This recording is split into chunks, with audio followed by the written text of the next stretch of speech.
Olá pessoal, tudo bem? Hoje vamos ver então a linha F3 na Grunfeld, que aqui ainda não é Grunfeld, pode transpor para Indiana do Rei com D6, que é a Samish. Inclusive tem uma partida Karpov brancas, Kasparov negras na Samish, em que o Kasparov faz algo incrível. Ele faz o Karpov recuar tanto que ele fica praticamente com todas as peças na primeira fileira.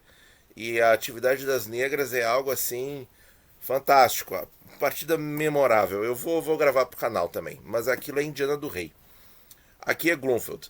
E alguns jogadores tiveram essa ideia de usar o F3 com qual intuito? Com o intuito de fazer o E4 sem precisar do apoio do cavalo.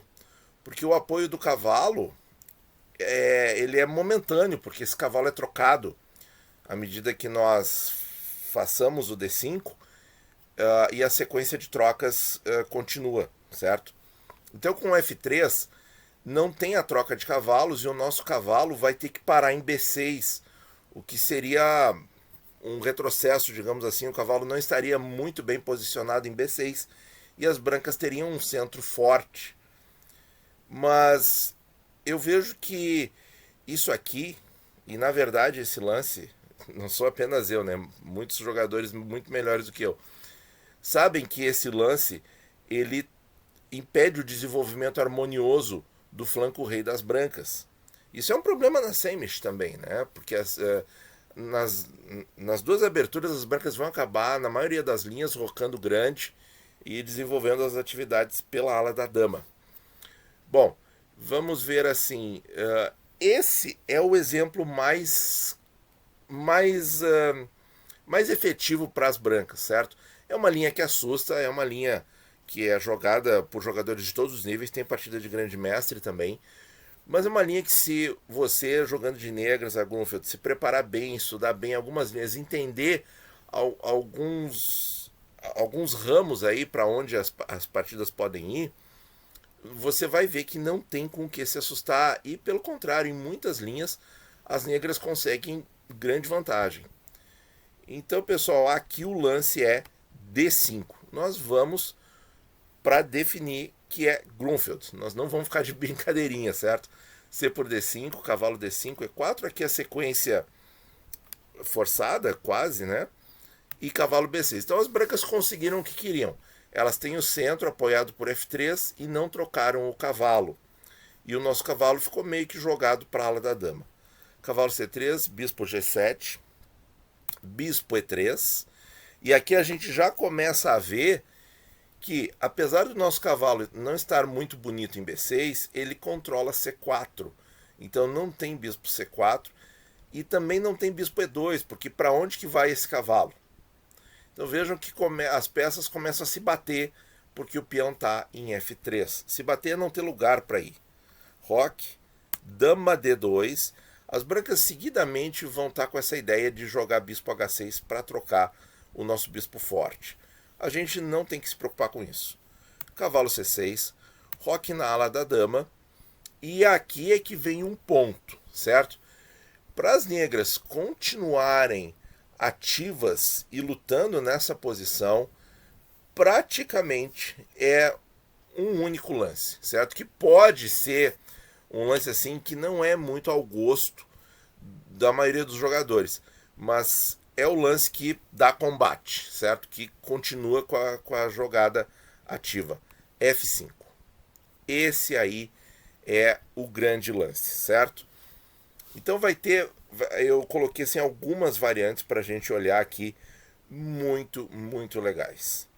Nós não vamos ter aquelas ideias já conhecidas de as brancas com a maioria no centro, com o peão D avançando e nós com a maioria no flanco dama, com 2 contra 1. Nós não vamos ter nada disso, porque aqui o jogo muda, a estrutura de peões muda muito rápido.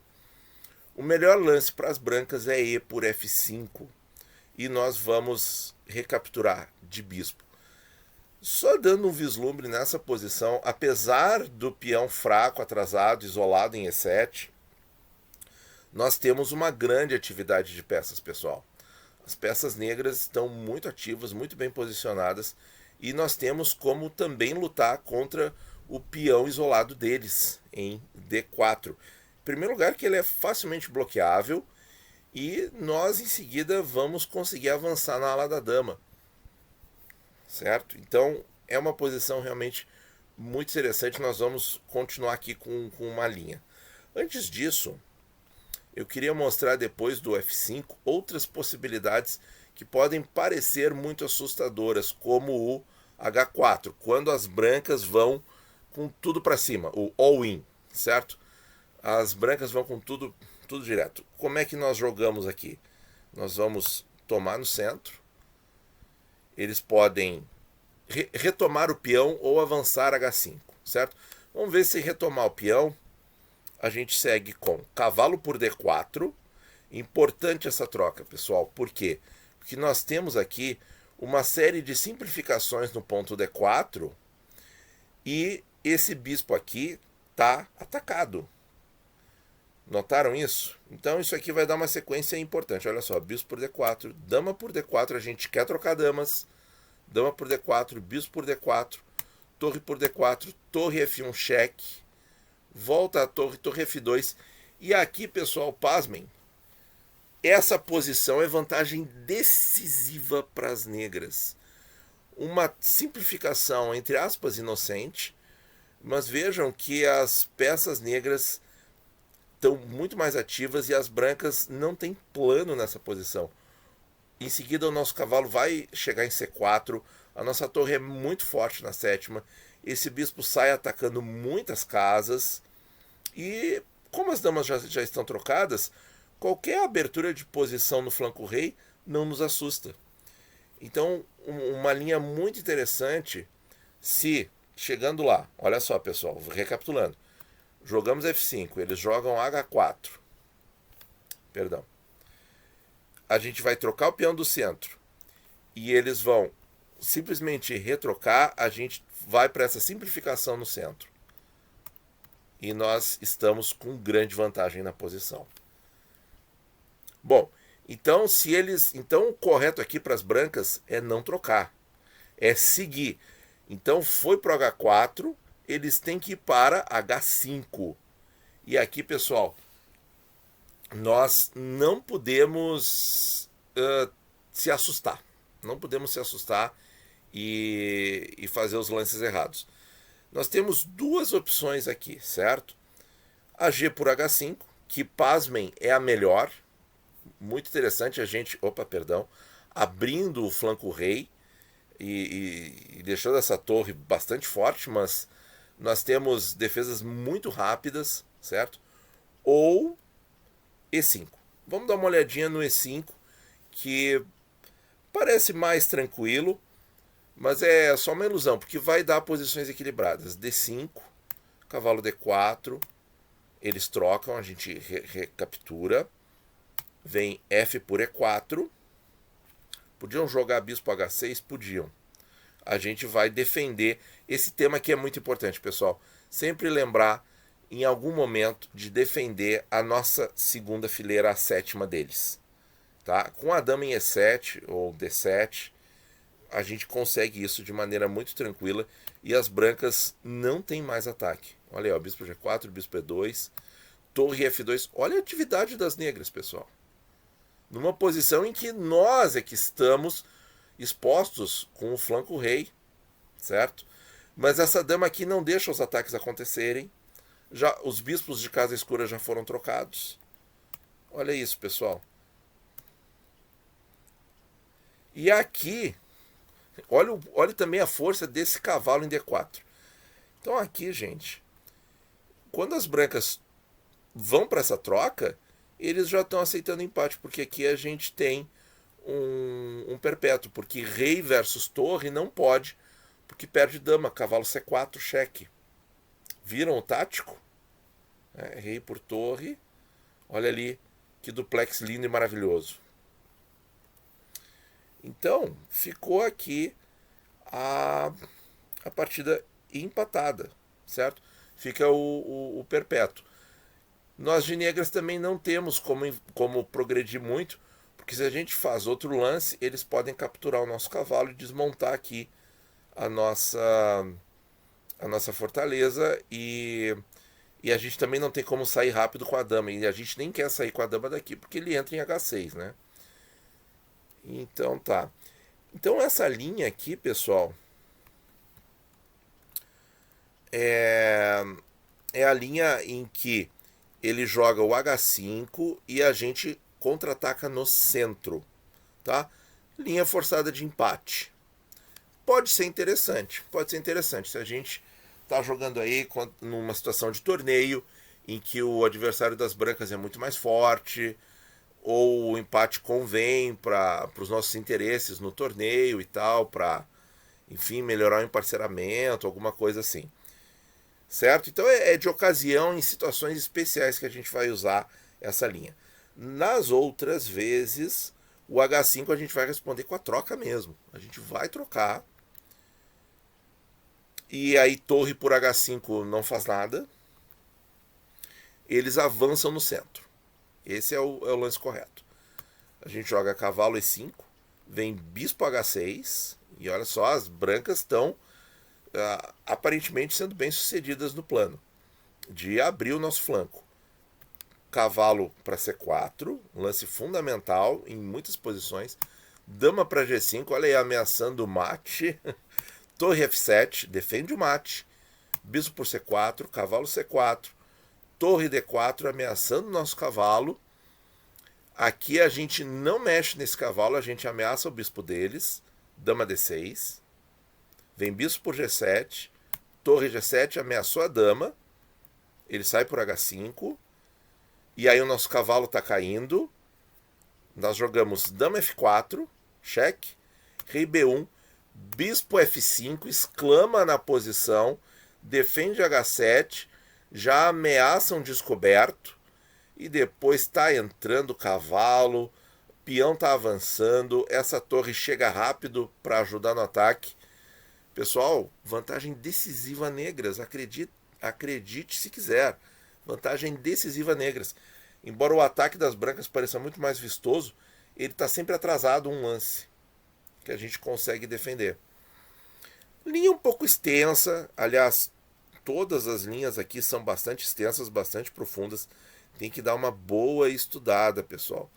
Tá? Mas vale a pena, porque mesmo que você pegue essa posição, copie do vídeo, vai fazendo lance a lance no tabuleiro com as peças, isso aqui te ajuda muito a visualizar a posição e se lembrar dos temas e das ideias. E aí, por analogia, você vai aplicando isso nas suas partidas, mesmo que isso aqui não aconteça de maneira literal, certo? Bom, mas voltando, pessoal, tudo isso aqui é porque a gente jogou F5 lá no começo, que é o lance 9, certo? E as brancas não precisam jogar H4, certo? Então essa linha do H4, que eu tenho certeza que vai aparecer muito na internet, é uma linha que a gente não precisa ter medo, certo? Não precisa jogar H5 aqui, certo? Que seria um lance para bloquear. A gente vai jogar no centro. Mas eles não precisam fazer H4. Eles podem simplesmente capturar o nosso peão, F por E5. E aí a gente segue na linha principal dessa abertura, que é bispo por F5, que foi como eu comecei a introdução, que é uma linha... Eles já estão aí sob ataque, né? G4, bispo E6, D5, parece um garfo, mas não tem perigo. Bispo por C3, é uma situação em que nós vamos ter que ceder o nosso bispo forte. Dama por C3, cavalo D5. Olha aí um garfo lindo aí na dama e no bispo. Vem bispo C4, porque a nossa dama está caindo. Dama D6, dama B3 e cavalo A5. E aqui, pessoal, apesar do nosso cavalo de D5 estar cravado, nós estamos com grande vantagem na posição, certo?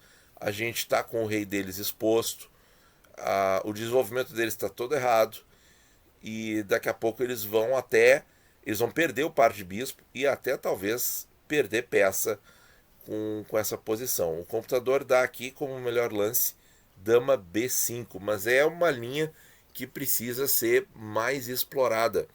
Eu vou deixar aqui, tá, até como exercício para vocês darem uma estudada aqui, porque vale muito a pena. Tem muita ideia aqui de como prosseguir. Eu acho que é uma linha bastante legal. Então, pessoal, vocês estão vendo que o F3, no lance 3, ele faz muito vento, mas não chega a grandes lugares aí para as brancas. O F3 pode ser feito um lance depois, como por exemplo aqui, ó. Eles jogam cavalo C3, que é o tradicional da Grunfeld, D5 e F3 aqui. Esse lance aí é menos perigoso, tá? Porque, enfim, a gente pode errar na condução ali das linhas, né? Por isso que a gente sempre recomenda treinar bastante, rever as posições sempre. Ter um repertório mais ou menos fixo, que vai nos dar vantagem aí na hora de um torneio, porque a gente vai conhecer muito bem as posições. Esse é o ponto. C5, D por C5, D4, cavalo B5, cavalo C6, E3, E5, aí vem E por D4, cavalo por D4, simplifica, troca os cavalos e temos uma posição igualada, sem dificuldades para as negras. Pelo contrário, nós vamos conseguir capturar alguns peões no flanco dama, e as brancas estão ali se batendo com esse peão em F3, atrapalhando o desenvolvimento natural. Em seguida nós vamos jogar bispo G7, nós vamos rocar no flanco rei. Esse bispo está muito ativo, as torres chegam rápido no centro, não tem que se preocupar nessa posição. Então, as brancas jogarem um F3. Aqui é C5, pessoal. C5, podemos permitir aí alguma simplificação, mas a gente vai abrir esse centro rápido. Lembrar de também jogar o E5 aqui, que não é debilidade, não vai trancar o nosso bispo, certo? Porque a gente vai ter meio que uma limpeza aqui nesse centro. Se as brancas não trocarem, elas ficam inferiores. E para encerrar, pessoal, para deixar aí mais uma sugestão de linha, certo? Aqui a nossa recomendação forte é ir para o D5, sem receio, certo? Que as negras conseguem muita coisa nessas posições.